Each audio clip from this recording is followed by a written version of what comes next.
11ஆம் வகுப்பு மாணவி உயிரிழப்பு. திருமணமான நபர் கொடுத்த காதல் தொல்லை. வீடியோ எடுத்து மிரட்டல். கதறும் குடும்பத்தினர். நடந்தது என்ன பார்ப்போம்.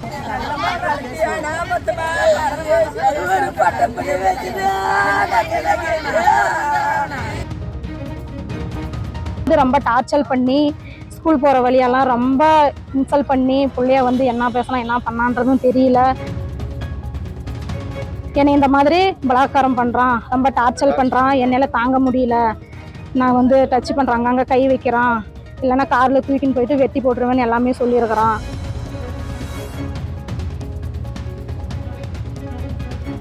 தருமபுரி மாவட்டம் மூக்கனூர் பகுதியை சேர்ந்த 15 வயது சிறுமி அப்பகுதியில் உள்ள அரசு மேல்நிலைப் பள்ளியில் 11ஆம் வகுப்பு படித்து வந்தார். அதே பகுதியை சேர்ந்த சுதிராகவன் என்பவர் திருமணமாகி அவரது மனைவி கர்ப்பிணியாக உள்ள நிலையிலும் பள்ளிக்கு செல்லும் மாணவியை தினமும் பேருந்து நிறுத்தத்தில் வழிமறித்து தன்னை காதலிக்க வேண்டும் என தொடர்ந்து வற்புறுத்தி வந்ததாக கூறப்படுகிறது.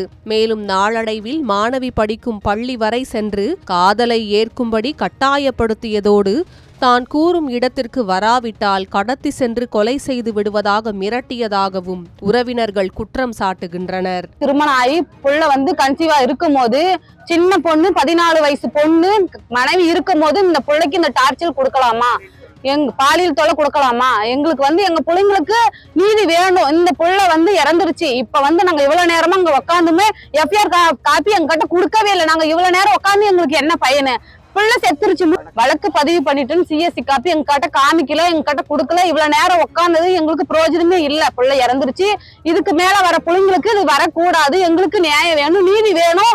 இந்த தொடர் தொல்லை மற்றும் மிரட்டலால் கடும் மன உளைச்சலுக்கு ஆளான மாணவி கடந்த சனிக்கிழமை விஷமருந்தி விபரீத முடிவை எடுத்துள்ளார். உடனடியாக மீட்கப்பட்ட அவர் முதலில் தருமபுரி அரசு மருத்துவக் கல்லூரி மருத்துவமனையில் அனுமதிக்கப்பட்டார். பின்னர் மேல் சிகிச்சைக்காக சென்னை ஸ்டான்லி மருத்துவமனைக்கு மாற்றப்பட்ட நிலையில் அங்கு சிகிச்சை பலனின்றி நேற்று உயிரிழந்தார். மாணவி உயிரிழந்த தகவல் அறிந்து வந்த உறவினர்கள் அவரது மரணத்திற்கு காரணமானதாக கூறப்படும் சுதிராகவனை உடனடியாக கைது செய்ய வலியுறுத்தி தருமபுரி மதிகோன் பாளையம் காவல் நிலையத்தை முற்றுகையிட்டு போராட்டத்தில் ஈடுபட்டனர். தகவல் அறிந்து வந்த தர்மபுரி சரக டிஎஸ்பி சிவராமன் போராட்டத்தில் ஈடுபட்ட உறவினர்களிடம் பேச்சுவார்த்தை நடத்தினார். அப்போது சம்பவம் குறித்து சட்டப்படி முழுமையான விசாரணை நடத்தப்பட்டு குற்றம் உறுதியானால் உரிய நடவடிக்கை எடுக்கப்படும் என உறுதியளித்தார். இதையடுத்து உறவினர்கள் முற்றுகை போராட்டத்தை கைவிட்டு கலைந்து சென்றனர். இதற்கிடையே உறவினர்கள் கூறுகையில் சுதிராகவன் மீது ஏற்கனவே பல்வேறு குற்ற வழக்குகள் இருப்பதாகவும் கஞ்சா விற்பனை மற்றும் ரேஷன் அரிசி கடத்தல் உள்ளிட்ட சட்டவிரோத செயல்களில் ஈடுபட்டதாகவும் குற்றம் சாட்டினர். புள்ளைய ரொம்ப டார்ச்சர் பண்ணி ஸ்கூல் போற வழியெல்லாம் ரொம்ப இன்சல்ட் பண்ணி பிள்ளைய என்ன பேசலாம் என்ன பண்ணான்றதும் தெரியல. பொண்ணு எதுவும் சொல்லாம பாய்சன் சாப்பிட்டா. அதுக்கு மேல வாக்குமூலம் கொடுத்துருக்குறா. என்னை இந்த மாதிரி பலாத்காரம் பண்றான், ரொம்ப டார்ச்சர் பண்றான், என்னால தாங்க முடியல, நான் டச் பண்றாங்க, அங்க கை வைக்கிறான், இல்லைன்னா காரில் தூக்கின்னு போயிட்டு வெட்டி போட்டுருவேன்னு எல்லாமே சொல்லியிருக்கிறான். அதை வச்சு அவள் பயந்துக்குன்னு வீட்டில் எதுவும் சொல்லாமல் அவள் போயிட்டு பாய்சன் சாப்பிட்ருக்குறா. இதுக்கு அவளுக்கு நீதி வேண்டும். திருட்டு அரிசி ரேஷன் அரிசி எடுத்து அந்த தொழில் பண்ணுறான். அந்த தொழிலுக்கு ஒரு பையனை கூட்டிகிட்டு போயும் அந்த பையனாவும் ஒழிச்சிட்டாங்க. இதுக்கெல்லாம் ஒரு நடவடிக்கை இருக்குன்னு. கஞ்சா போதை ஜாஸ்தி. கஞ்சா விற்கிறதுல நம்பர் 1 ஆவேன்.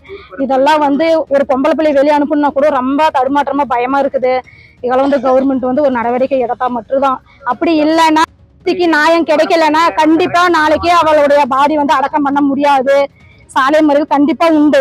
பள்ளி மாணவிக்கு கொடுக்கப்பட்ட காதல் தொல்லை மற்றும் மிரட்டல் காரணமாக அவர் உயிரிழந்ததாக உறவினர்கள் குற்றம் சாட்டி காவல் நிலையத்தை முற்றுகையிட்ட இந்த சம்பவம் தருமபுரி மாவட்டத்தில் பெரும் பரபரப்பை ஏற்படுத்தியுள்ளது.